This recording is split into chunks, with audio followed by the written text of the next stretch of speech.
Merci tout d'abord de l'invitation. Je suis honoré de pouvoir l'accepter, d'avoir trouvé un temps qui soit compatible à tous.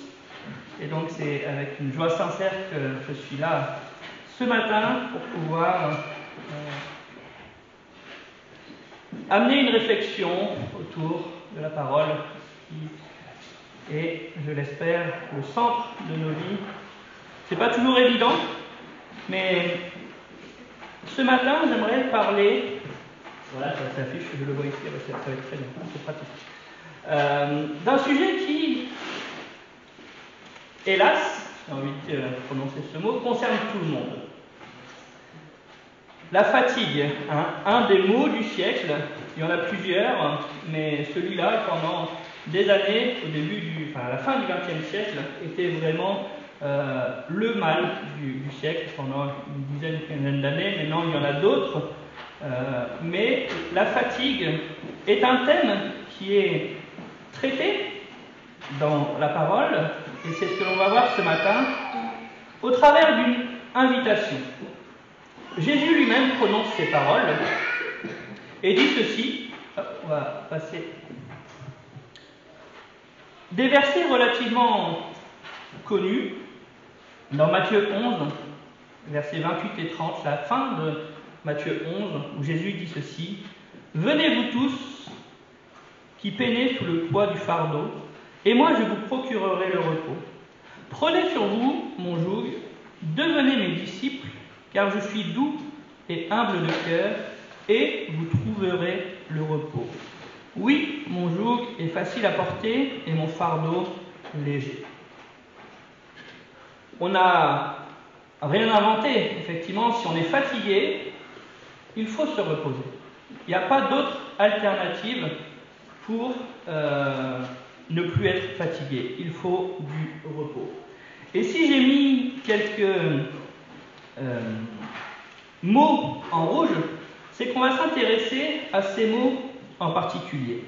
Et je vous donnerai quelques définitions, des fois qui viennent du petit Larousse ou du petit Robert, pour voir un petit peu ce que le monde, on va dire, en dit, et voir aussi que parfois il y a des différences entre la définition que l'on peut avoir dans le monde et la définition aussi que l'on peut avoir au niveau de la parole de Dieu. La première définition, enfin les deux premiers, donc c'est le mot tous. Moi j'aime bien cette définition qui dit définit un ensemble, et le synonyme c'est sans exception. L'invitation qui est prononcée par Jésus concerne tout le monde. Tout le monde. Certains ne l'entendent pas, mais personne ne peut dire cette invitation n'est pas pour moi. L'acceptation peut-être, mais l'invitation concerne sans exception tout le monde. Et la définition du mot fardeau, charge difficilement transportable, et le synonyme qui va avec, effectivement, est la fatigue. Alors, avant d'entrer dans la réflexion de ce que nous propose la parole de Dieu pour sortir de cette fatigue, un chiffre tout d'abord: 50% des Français se disent fatigués. L'asthénie, donc le mot officiel pour parler de la fatigue, touche toutes les classes d'âge et toutes les catégories. Ce chiffre, il date des années 2000. Je doute qu'il ait diminué avec le temps, bien au contraire. Tout le monde, les enfants, les adultes, les retraités, les travailleurs, toute la société est concernée par cette problématique de la fatigue. On va voir maintenant les différentes causes qui sont données lors de cette enquête. La maladie, bien évidemment, vient en premier. Les soucis personnels, le surménage physique, les soucis professionnels, les troubles du sommeil. Et j'ai mis 3 petits points pour que chacun, s'il y en a qui ne seraient pas mentionnés là, vous puissiez vous dire qu'effectivement, la fatigue, il y a différentes causes, mais on voit que ça vient beaucoup de nous-mêmes. Les soucis personnels, c'est nous, non pas que nous les créons, quoique parfois, mais nous cherchons des solutions, nous sommes envahis beaucoup, beaucoup, par des questionnements, par des réflexions, notre cerveau, même si l'on dort, réfléchit. Il réfléchit trop quand on dort. C'est pour ça que parfois le repos n'est pas bénéfique. Le surménage physique, les soucis professionnels. Et si je parle de cette thématique ce matin, c'est aussi en corrélation avec ce que l'on vit depuis quelques mois, quelques années maintenant, et cette situation sanitaire qui cause une fatigue, soit physique, soit mentale, soit autre. Et pour continuer, on voit aussi que la Bible traite de ce sujet. Ce n'est pas quelque chose qui est évité, ça fait partie de la vie, et il est normal que la Bible traite de ce sujet. Deux exemples d'abord de différentes fatigues qui sont présentées dans la parole. Le premier, c'est Gédéon. On nous dit ceci, il arriva au Jourdain, il passa lui et les 300 hommes qui étaient avec lui, fatigués, mais poursuivant toujours. Alors on ne va pas s'intéresser à ce que fait Gédéon en particulier, mais on va prendre ce mais que j'ai souligné. Il poursuit son but. La fatigue physique est une réalité pour Gédéon et ses 300 hommes, et parfois aussi une réalité pour nous, mais nous sommes incités, au travers de ce texte, de ce verset, à continuer, à persévérer et à poursuivre le but qui nous est donné. La deuxième fatigue, que je pense là aussi tout le monde connaît, la fatigue morale. Job en est, je ne vais pas dire le meilleur exemple, mais si, il ne comprend pas ce qui lui arrive. Il avait tout, il perd tout. Il a des soucis personnels, il a des soucis relationnels avec ses amis qui viennent lui prodiguer des conseils. Mais il continue le dialogue. Il s'interroge à haute voix, parfois. Il continue le dialogue. Dieu écoute. Dieu nous écoute. Même si parfois nous nous interrogeons comme Job. Mais Dieu écoute. Et de cette fatigue morale et de cette fatigue physique peut découler, et c'est peut-être là le danger, une fatigue spirituelle. La nature humaine, petit à petit, reprend le dessus. On lit moins, on prie moins, on vient moins souvent à certaines réunions, on voit de moins en moins de personnes qui pourraient nous encourager, on s'isole. Mais ça, je voudrais vous le dire ce matin, ce n'est pas une fatalité. Si l'on est fatigué physiquement, si l'on est fatigué moralement, si l'on est fatigué spirituellement, il y a une solution. Dieu offre une réponse également à cette fatigue spirituelle. Et, je vous l'ai dit tout à l'heure, si l'on est fatigué, il faut effectivement se reposer. C'est la seule solution à la fatigue. La définition du repos, cessation de travail, de mouvement ou d'activité. Les synonymes, délassement, quiétude, calme, immobilité. Effectivement, je pense que tout le monde préfère être dans la quiétude, dans le calme, délassé, sans souci. Ça, c'est pour la définition propre du mot repos. Mais dans la parole de Dieu, on parle du repos de nos âmes. C'est cette âme qui parfois nous torture. Le psaume 42, verset 5, je la lirai dans la version Darby. Pourquoi es-tu abattu, mon âme? Es-tu agité en dedans de moi? Dans la version Louis II, c'est pourquoi t'as battu, mon âme, et gémis-tu au-dedans de moi? On y voit David qui effectivement est troublé, qui a des luttes intérieures. La suite du verset, espère en Dieu, car je le louerai encore. Il est mon salut et mon Dieu. Dans la version Martin, attends-toi à Dieu, car je le célébrerai encore, son regard est la délivrance même. La solution vient de la parole. La réponse, les réponses se trouvent dans la parole. Quelques autres passages. Comment trouver ce repos? 3 choses. Alors il y en a d'autres évidemment, mais il fallait bien faire une sélection pour ce matin. La première est une invitation à se placer notre confiance en Dieu. Dans le psaume 37, il nous est dit ceci: « Confie-toi en l'Éternel et pratique le bien, et le pays pour demeure et la fidélité pour pâture. Fais de l'Éternel tes délices, et il te donnera ce que ton cœur désire.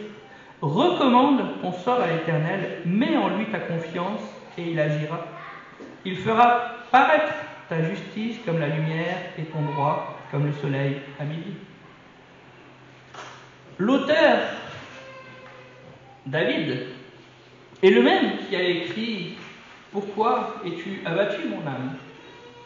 Ça montre que dans nos vies, on aura soit de la fatigue, mais que aussi, justement, les réponses se trouvent auprès de Dieu. Et David a raison de s'interroger, mais il sait aussi où est la solution. Si on lit chaque psaume de David, principalement, on voit que des fois il s'interroge, il ne comprend pas. Il n'est pas d'accord avec ce qui se passe, avec ce qu'il vit, avec les attaques qu'il reçoit. Mais il dit: je te fais confiance, Seigneur. Ça coûte, c'est l'inconnu, mais c'est la réponse. Le psaume 91, celui qui demeure à l'abri du Très-Haut repose à l'ombre du Tout-Puissant. Je dis à l'Éternel, mon refuge et ma forteresse, mon Dieu en qui je me confie. Se reposer à l'ombre, être dans la tranquillité, dans la sérénité. Là aussi, si David peut vivre comme cela, nous aussi nous pouvons vivre comme cela. David a été celui qu'on nomme le plus grand roi. Il a eu quand même une vie difficile, Il a passé la plupart de sa vie à être en guerre. Mais il savait où était le repos. Le repos est auprès de Dieu. Il est aussi l'auteur de ce psaume 23. « L'Éternel est mon berger, je ne manquerai de rien. Il me fait reposer dans de verts pâturages, il me dirige près des eaux paisibles. Il restaure mon âme, il me conduit dans les sentiers de la justice à cause de son nom. » Il restaure mon âme. On a la réponse. Qui peut restaurer cette âme? Dieu. Qui fournit toutes choses? Dieu. Je ne manquerai de rien. C'est le futur qui est employé ici. Il sait que Dieu l'accompagnera. Mais il n'occulte pas, si on prend le temps de lire la suite de ce psaume, qu'il y aura des moments difficiles, même si je traverse la vallée de l'ombre de la mort. La réalité est là. Il n'occulte pas ce qu'il peut vivre, mais il sait aussi que Dieu est et sera toujours la solution. Placer notre confiance en Dieu, accepter son repos, se laisser accompagner par Dieu. Autre passage, Exode. Moïse qui lui aussi s'interroge. « Voici, tu me dis, fais monter ce peuple, et tu ne me fais pas connaître qui tu enverras avec moi. Cependant, tu as dit, je te connais par ton nom, et tu as trouvé grâce à mes yeux. Maintenant, si j'ai trouvé grâce à tes yeux, fais-moi connaître tes voies. Alors je te connaîtrai, et je trouverai encore grâce à tes yeux. Considère que cette nation est ton peuple. » L'Éternel répondit, « Je marcherai moi-même avec toi, et je te donnerai du repos. » On s'est un petit peu éloigné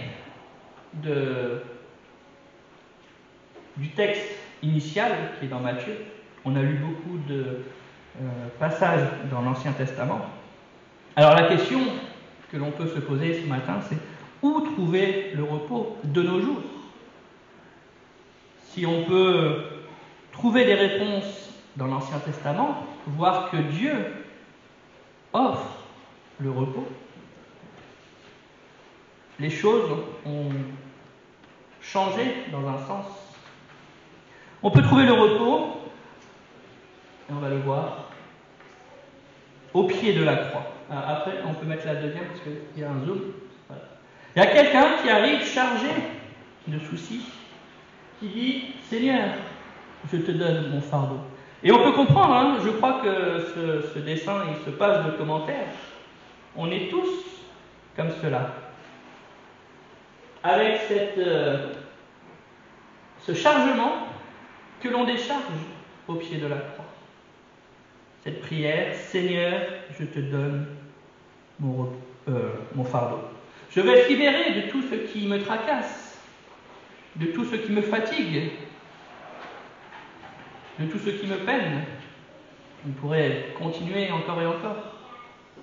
Au pied de la croix, nous sommes amenés à lui donner nos fardeaux, reconnaître, on va passer à la diapo suivante, reconnaître Jésus comme sauveur et s'engager avec lui.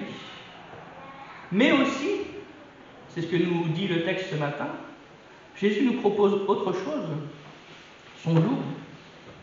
Et on va s'intéresser justement à ce mot, et je vais vous montrer ce que c'est un joug pour ceux qui ne connaîtraient pas, et vous donner aussi la définition. Petite pièce de bois que l'on pose sur la tête des bœufs, avec laquelle ils sont attelés pour tirer un chariot ou une charrue. Et les synonymes: asservissement, assujettissement, astreinte, attache, carcan, contrainte, esclavage, harnachement, oppression. Qui a envie de porter ça? Pourtant, Jésus nous dit, le sien est facile à porter. Il nous propose une alliance, une union avec le Seigneur, mais aussi à se soumettre à son autorité. Il y a une contradiction entre la définition que l'on peut avoir du joug et ce que Jésus propose. Il est impensable que l'on soit dans de l'esclavage, dans l'harnachement, dans de l'astreinte. Ce sont des choses contraires à ce que Jésus propose, surtout concernant du repos. Son joug est facile à porter. Alors qu'est-ce qui ne va pas? Ce qui ne va pas, c'est la définition même du joug que l'on a aujourd'hui et qui est en contradiction avec la définition qu'il y avait à l'époque de Jésus. On va voir maintenant un autre joug. Voilà. Ça, en fait, c'est un véritable joug. Celui que j'ai montré tout à l'heure, c'est aussi un joug, mais c'était un joug de modernité. L'homme de tout temps a voulu, à raison, mais aussi parfois à tort, progresser. Et le joug que je vous ai montré tout à l'heure concerne un animal qui est capable de travailler. Mais la photo initiale, le joug en grec signifie littéralement joindre ensemble. Et c'est là qu'est toute la beauté de ce que Jésus propose, c'est qu'avec ce système, et je vais vous expliquer un petit peu comment fonctionnaient les jougs à l'époque justement, il y avait deux bœufs attachés l'un à l'autre. Ils étaient obligés d'aller dans la même direction. Ce qui n'est pas le cas avec un seul joug, où on est un peu plus libre de nos mouvements. On a plus de liberté. Et la technique d'apprentissage, c'était un bœuf expérimenté avec un bœuf inexpérimenté. Et c'est en ça que Jésus nous propose de porter son joug. Déjà, la charge est divisée par deux. Et je vous laisse deviner vraiment, si besoin en était, qui est celui qui est expérimenté et qui est celui qui est inexpérimenté. Mais quand on comprend le fonctionnement du joug à l'époque, c'est là que se trouve le vrai repos, et c'est ça qu'il faut accepter. Ne pas le prendre comme une contrainte, comme de l'esclavage, comme la définition qui est donnée aujourd'hui, mais plutôt comme justement la solution. Une charge divisée par deux, un accompagnement, être dans la bonne direction, puisque c'est le vœu expérimenté qui guide, mais si on est côte à côte avec Jésus, et que c'est lui qui nous guide, nous allons dans sa direction. Alors que si j'ai mon propre joug, je suis plus susceptible d'aller dans la direction que je peux penser être bonne, mais qui ne l'est pas forcément. Ce que Jésus propose, être unis, joindre ensemble, se soumettre à son autorité, mais aussi être unis de tout temps. Dès la Genèse, le mot alliance est prononcé. C'est pareil. Une alliance nous est proposée au pied de la croix. Et à la croix, l'autre photo, Jésus lui-même prononce cette phrase, tout est accompli. Et on sait qu'il s'est chargé de tous nos soucis. Il nous offre une solution. C'est parfois compliqué à concevoir, à vivre. Mais c'est aussi une réalité. Si la parole nous propose cela, sachant que la parole est la vérité, c'est-à-dire que cela est possible d'être vécu.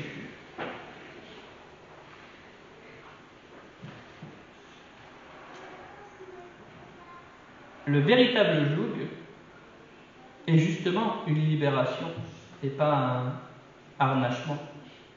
Une libération à être guidé véritablement dans la bonne direction, être à côté de Dieu, savoir où nous allons et surtout être aussi beaucoup moins chargé.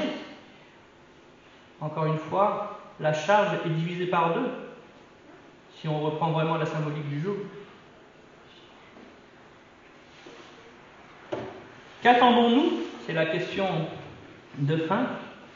Pour quelques exemples, trouver le repos de nos âmes. Mais si on a trouvé aussi le repos de nos âmes, je pense que l'on pourra en partie combler notre fatigue physique, notre fatigue morale. Notre âme est effectivement aussi quelque chose dont on doit prendre soin. Qu'attendons-nous pour venir ou revenir à la croix? Et croyez-moi, c'est pas parce que je parle devant vous que je m'exclus de ces questions, bien au contraire. Qu'est-ce que j'attends pour partager mon joug? Sachant que je sais que c'est ce qui est le mieux pour moi. Pourquoi est-ce que je freine? Pourquoi est-ce que j'attends de mettre en pratique sa parole? Et avec foi, la foi là aussi est nécessaire. Si on n'a pas la foi, entre guillemets, ou si on doute que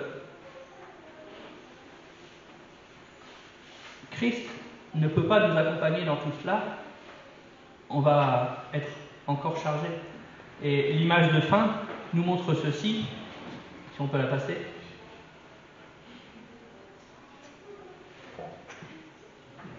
Le découpage de ce dessin, donc c'est Alain Audercet qui l'a fait, est aussi représentatif parfois de notre attitude. On vient auprès de la croix, on dépose, mais on repart tout autant chargé. Et on voit Dieu qui s'interroge. C'est aussi, effectivement, une réalité parfois dans nos vies. Mais si c'est une réalité, et encore une fois, j'insiste, ce n'est pas une fatalité. Ce que Christ nous propose au travers de ces courts versets ce matin, c'est vraiment de nous décharger. Pas pour ensuite faire autre chose qui nous semblerait bon, ou simplement se sentir déchargé pour se sentir déchargé. Mais non, pour être accompagné, pour être guidé, pour être dans le véritable repos. Tout le monde cherche le repos. Personne n'aime se lever fatigué chaque matin. Beaucoup, dont j'en fais partie, attendons aussi les vacances pour avoir un autre rythme, pour pouvoir se reposer. Mais est-ce que c'est le vrai repos? Certes, on a un emploi du temps qui est peut-être moins chargé, on a plus de choses, plus de temps pour faire les choses. Donc oui, dans un sens, on est reposé. Mais ce que, une nouvelle fois, Christ propose, c'est de s'intéresser à l'intérieur de nous-mêmes, trouver le repos de nos âmes, ne pas être en train de réfléchir en permanence. Je le disais, notre cerveau, quand on dort, parfois il réfléchit trop. On cherche des solutions. On se dit comment on va faire ci, comment on va organiser la journée de demain, comment est-ce que je vais pouvoir pallier à ci ou à ça. La solution, l'aide qui nous est proposée, c'est de déposer ça à Christ et d'avancer avec lui, de se laisser guider pour trouver la véritable solution, la meilleure solution. Dieu veut le meilleur pour nous. Ce qu'il y a de mieux pour nous. Pas ce dont nous avons envie, mais ce dont nous avons besoin. Tous ces soucis, effectivement, nous sommes invités à les poser au pied de la croix. Et avec foi, avec l'assurance que Dieu entend nos prières, comme on l'a lu aussi dans l'Ancien Testament, et le Dieu de l'Ancien Testament est le même aujourd'hui. Il n'y a pas de raison qu'il n'entende pas nos prières.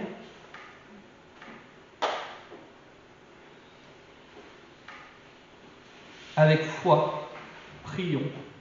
Et sachez aussi, et je pourrais en témoigner, mais je ne vais pas le faire, le peu de foi que nous avons permet à Dieu d'agir. N'attendons pas à se dire « j'ai pas assez de foi ». Non, le peu de foi que nous avons permet à Dieu d'agir au pied de la croix. Amen.